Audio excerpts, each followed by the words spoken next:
যাবো যাবো করে ফাইনালি চলেই গেলাম ঢাকা আন্তর্জাতিক বাণিজ্য মেলায়। অ্যান্ড সত্যি কথা বলতে প্রায় 2 থেকে 3 বছর পর এবার বাণিজ্য মেলায় গিয়েছি।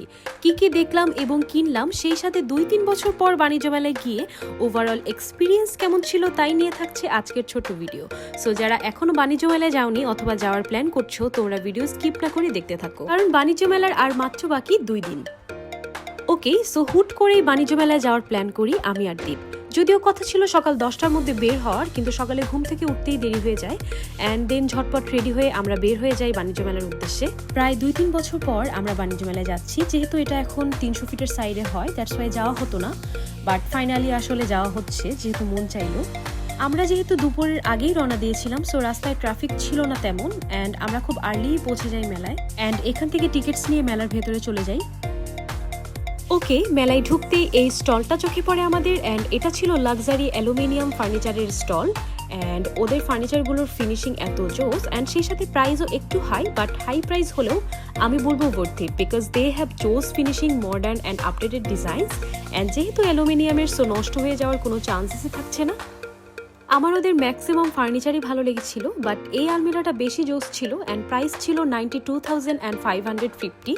আপাতত যদিও আমার বাজেটের বাইরে, বাট যাদের হাই বাজেটে বেস্ট কিছু নেওয়ার প্ল্যান আছে, আমি তাদেরকে লাক্সারি অ্যালুমিনিয়াম ফার্নিচারগুলো রেকমেন্ড করব।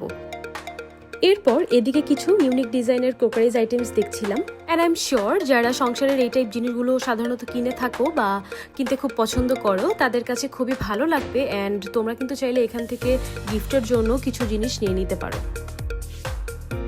এরপর আমিরার এই স্টলটা ভিজিট করেছিলাম। অ্যান্ড ওদের কালেকশনগুলো মোটামুটি ভালোই ছিল, প্লাস ওদের আপ টু 50% সেল চলছিল। অ্যান্ড এখান থেকে দীপ ওর জন্য একটা পাঞ্জাবি নিয়ে নিয়েছিল। সো মেলায় আসলে তোমরা এই স্টলটা একবার ভিজিট করতে পারো। এরপর এই স্টলে বিস্কিটস অ্যান্ড ওয়েফারের কিছু প্যাকেজ ছিল, আমরা এখান থেকে এই প্যাকেজটা নিয়েছিলাম। অ্যান্ড এই সাইডটাতে ছিল কাশ্মীরি ডিজাইনের কিছু সার্ভিং ডিশ। অ্যান্ড এইদিকে স্কোয়ারের এই স্টলটা ভিজিট করেছিলাম। এখানে চপস্টিক, চাশি, আরাম, রাঁধুনি এবং রুচির প্রোডাক্টসগুলো ছিল। অ্যান্ড ওদের অনেকগুলো প্যাকেজ আছে, আমরা এখান থেকে রুচি এবং রাঁধুনির যে প্যাকেজগুলো ছিল সেগুলো নিয়েছিলাম। অ্যান্ড ওদের এখান থেকে 800 টাকার উপরে বা 800 টাকার মধ্যে কিছু পারচেস করলে তোমরা পেয়ে যাবে এরকম স্ক্র্যাচ কার্ড। অ্যান্ড স্ক্র্যাচ কার্ডগুলো স্ক্র্যাচ করলেই পেয়ে যাবে গিফটস। আমরা স্ক্র্যাচ করে পেয়েছিলাম 2 packet fried rice mix. And ভাগ্য ভালো থাকলে তোমরা কিন্তু এখান থেকে যে কোনো একটা গিফট পেয়ে যেতে পারো। এরপর আমরা একটু লাঞ্চের ব্রেক নিয়েছিলাম। অ্যান্ড দেন আমরা আবার এক্সপ্লোর করা শুরু করি। সো বরাবরের মতো কমন কিছু কসমেটিক্স অ্যান্ড জুয়েলারি আইটেমের পাশাপাশি এবার দেখলাম যে ইউনিক এবং ট্রেন্ডি ডিজাইনের কিছু জিনিস এসেছে। ব্যাগস